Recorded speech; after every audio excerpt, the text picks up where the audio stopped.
Hello friends, पिछले video में हमने संज्ञा, सर्वनाम, क्रिया आदि के बारे में पढ़ा था।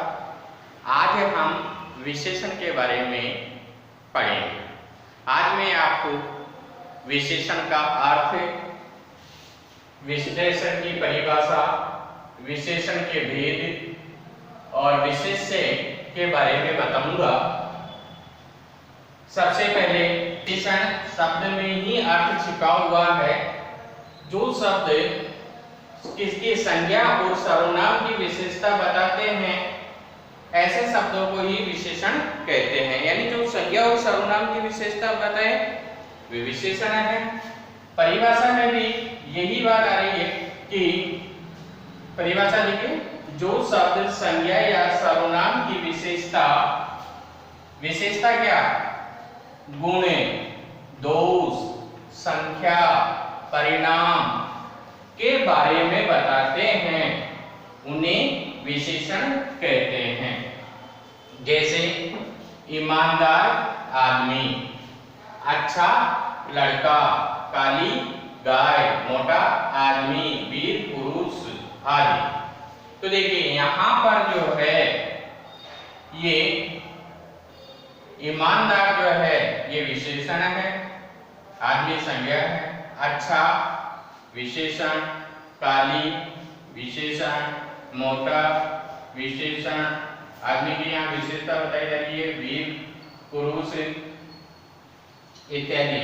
इनमें सब में विशेषण शब्द है। इसके बाद में विशेष्य की परिभाषा पे आते हैं हम।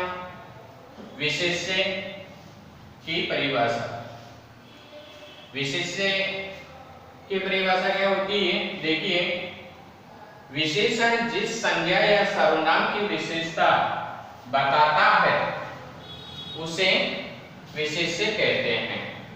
जैसे ये वीर पुरुष है, ये वीर पुरुष है, यह यहाँ पर सर्वनाम शब्द है, वीर उसकी विशेषता को प्रकट कर रहा है, इसलिए विशेषण है।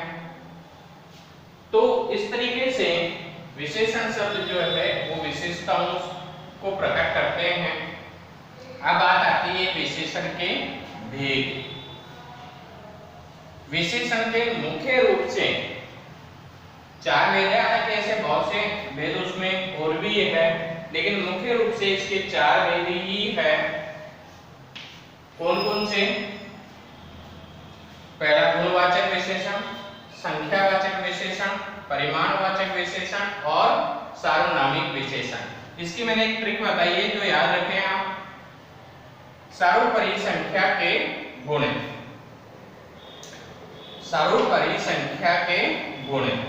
देखिए गुण आपने उल्टा लिया, गुण मतलब गुणवाचक विशेषण, संख्या संख्यावाचक विशेषण, परि मतलब परिमाणवाचक विशेषण और सार्व मतलब सार्वनामिक विशेषण।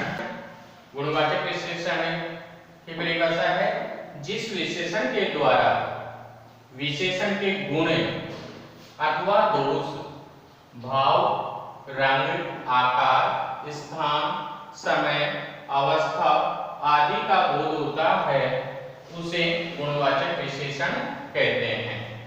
जैसे मैंने बताया आपको भाव, भाव दुर्बलता, दुर्बल, कमजोर इत्यादि। रंग लाल, पीला, काला, आकार टेढ़ा मेढ़ा, ऊंचा नीचा, स्थान मेवाड़ी पगड़ी, जयपुरी जूती, समय भूत वर्तमान भविष्य, अवस्था पतला मोटा आदि। अब हम देखें कि वह सुंदर लड़की है। यहां वह जो शब्द है वह सर्वनाम शब्द है, सुंदर विशेषण हो गया, लड़की संज्ञा शब्द हो गया। तो यहां पर वह ये सर्वनाम शब्द है और सुंदर जो है ये विशेषण शब्द है, इसका गुण बताया जा रहा है, सुंदरता इसका गुण हो गया। इसी तरह से राम संज्ञा शब्द हो गया और दुर्बल जो है ये इसकी विशेषता बताई जा रही है, यानी राम दुर्बल लड़का है, राम दुर्बल लड़का है। तो यहाँ पर दुर्बल इसकी जो है ये गुण बताया जा रहा है, सुंदरता इसकी गुण की विशेषता बताई जा रही है। इसी तरह से दूसरा भेद है संख्यावाचक विशेषण। संख्यावाचक विशेषण में क्या होता है, देखिए, जिन विशेषण शब्दों से संज्ञा या सर्वनाम की संख्या का बोध होता है उन्हें संख्यावाचक विशेषण कहते हैं। जैसे 5 छात्र, 10 पेड़, कुछ लड़के, कई लोग इत्यादि। यहां संख्यावाचक विशेषण के दो भेद होते हैं। संख्यावाचक विशेषण के दो भेद होते हैं, कौन कौन से? एक तो निश्चित संख्यावाचक विशेषण और दूसरा होता है अनिश्चित संख्यावाचक विशेषण। जैसे मैंने आपको बताया, निश्चित संख्यावाचक विशेषण में जैसे 10 वृक्ष, 5 फल। इसी तरह से अनिश्चित संख्यावाचक विशेषण में जैसे हमने कहा कि कई लोग, कुछ व्यक्ति। तो यहाँ पर अनिश्चितता को दर्शाया जा रहा है। इसी प्रकार से तीसरा भेद है हमारा परिमाणवाचक विशेषण। परिमाणवाचक विशेषण की क्या विशेषता है? देखिए, मात्रा या तोल बताने वाले विशेषणों को परिमाणवाचक विशेषण कहते हैं। जैसे 10 किलो दूध, थोड़ा अनाज, 2 गज कपड़ा। इस परिमाणवाचक विशेषण के भी दो भेद होते हैं। परिमाणवाचक विशेषण के भी दो भेद होते हैं। कौन से?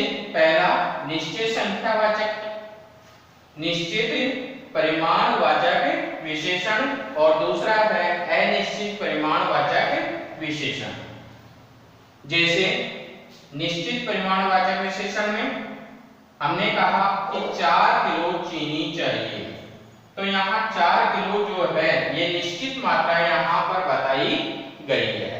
इसी तरह से अनिश्चित परिमाणवाचक में हमने कहा कि थोड़ा दूध।